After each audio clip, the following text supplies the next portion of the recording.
श्री गुरु चरण सरोज रज निज मन मुकुर सुधारी।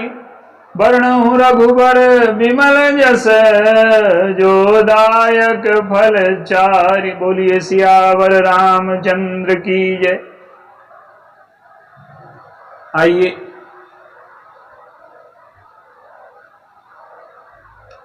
शिक्षा का स्वरूप क्या है और उच्चतर शिक्षा किसे कहते हैं, इस पर थोड़ा सा विचार करें। एक उदाहरण के माध्यम से आप इसे देखें। एक भगवान बुद्ध की कथाओं में आता है कि एक गांव में एक गरीब व्यक्ति है। एक फूल खिला कमल का असमय वो लेकर के चला। एक धनी मिल गया, वो भी भगवान बुद्ध के यहाँ जा रहा था। उसने कहा कि ये पुष्प मुझे दे दो, 1000 स्वर्ण मुद्राएं ले लो। पीछे राजा था, उसने कहा कि इसको न देना, तुम जो कहोगे मैं वो दे दूंगा, जो तुम मांगोगे दूंगा। उस व्यक्ति ने राजा को भी मना कर दिया। उसने कहा कि जो आप कहाँ जा रहे हैं, क्या भगवान बुद्ध के चरणों में चढ़ाने? तो कहे मैं ही चढ़ा दूंगा। वो गया, वो भगवान बुद्ध के चरणों में चढ़ा करके लौट आया। क्या तात्पर्य है इसका? गरीब व्यक्ति था, पुष्प बेच लेता, पैसे मिल जाते। लेकिन उसने क्या किया कि पुष्प का सौदा नहीं किया। उसने अपने भाव को नहीं बेचा। भाव को बेच करके उसे लाखों स्वर्ण मुद्राएं मिल जाती, लेकिन उस भाव को, पुष्प को चढ़ाने से उसके हृदय में जो संतोष हुआ, जो प्रसन्नता मिली, वो प्रसन्नता उस प्रसन्नता से अधिक श्रेष्ठ है जो पैसे से मिलती, बेचने से मिलती। तो शिक्षा का तात्पर्य क्या है?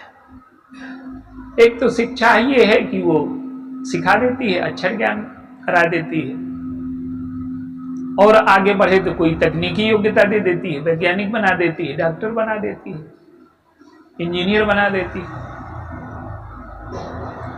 लेकिन इस शिक्षा से क्या होता है कि हम आजीविका चलाना सीख जाते हैं। उससे थोड़ा बहुत समाज की सेवा करना सीख जाते हैं।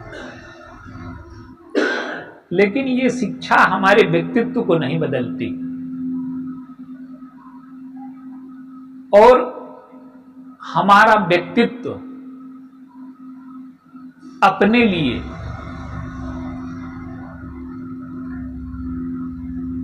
समाज के लिए, सबके लिए कल्याणकारी हो जाए, शुभ हो जाए, श्रेष्ठ हो जाए, ये है वास्तविक शिक्षा। हमारा जीवन अपने लिए और सबके लिए वरदान हो। आप देखिए, तो जो शिक्षा है, जो उच्चतर शिक्षा है, वो क्या है? रावण ने हजारों साल तपस्या की। ये शिक्षित नहीं है क्या? पढ़ा लिखा नहीं है क्या? पंडित नहीं है क्या वो?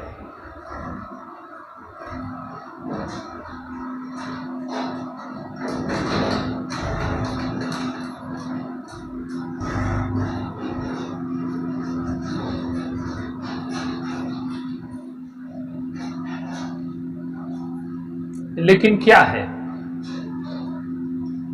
उसका जो व्यक्तित्व है वो समाज के लिए अभिशाप हो गया। आज जो शिक्षा है, आज जो विज्ञान है, आज जो उन्नति है, वो समाज के लिए वरदान बन रही है कि अभिशाप बन रही है? जीवन और सृष्टि नष्ट होने की कगार पर पहुंच चुके हैं। तो जो उच्चतर शिक्षा है वो हमें अपनी जीविका से,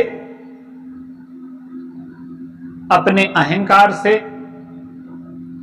अपने व्यक्तित्व से, अपने स्वार्थ से, अपने राग द्वेष की सीमाओं से, अपनी हानि लाभ की सीमाओं से, अपने ममत्व की सीमाओं से ऊपर उठा रही है कि इनमें लिप्त बना रही है। एक दो उदाहरण, एक दो सूत्र मानस के देखिए।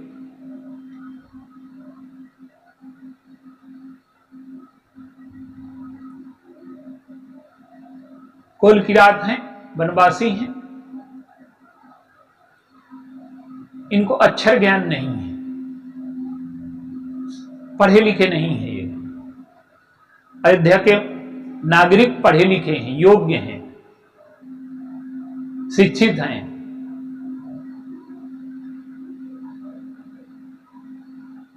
अब यहां संगम हुआ। गोस्वामी जी ने बताया कि भगवान राम वहां हैं, अयोध्यावासी आए और ये कोल किरात भी पहुंचे, निषाद वगैरह सब पहुंचे।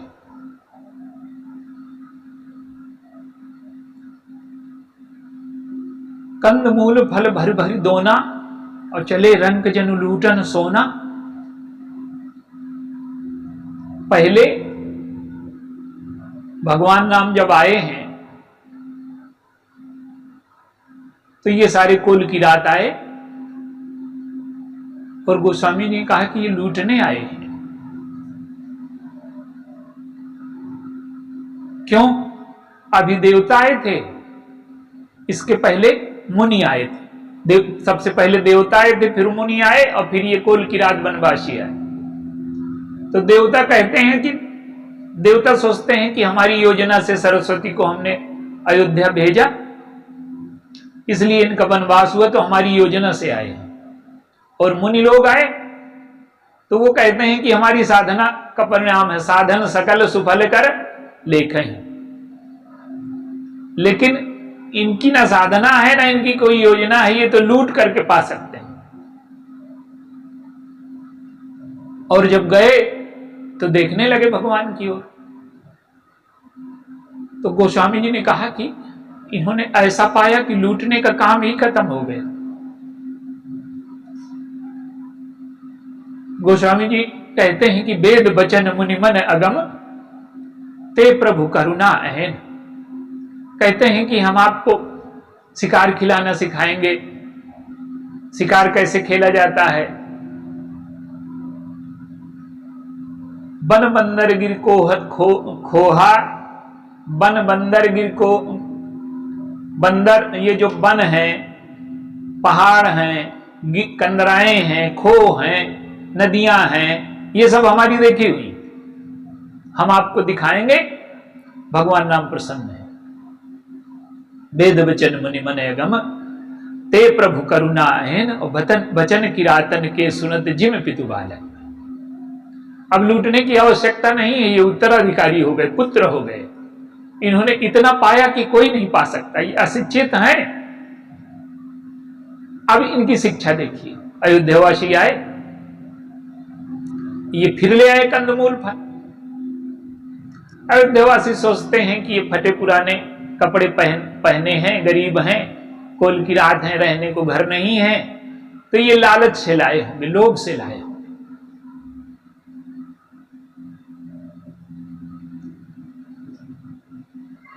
तो उन्होंने क्या किया कि पैसे देने लगे।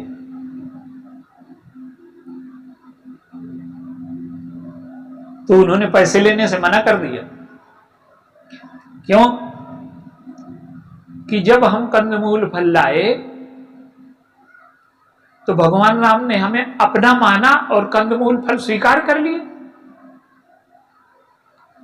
और हम कंदमूल फल अब लाए हैं तो अब आप हमें अपना नहीं मान रहे, तभी तो पैसे दे रहे हैं। तो अयोध्यावासी बुद्धि से हराना चाहते हैं।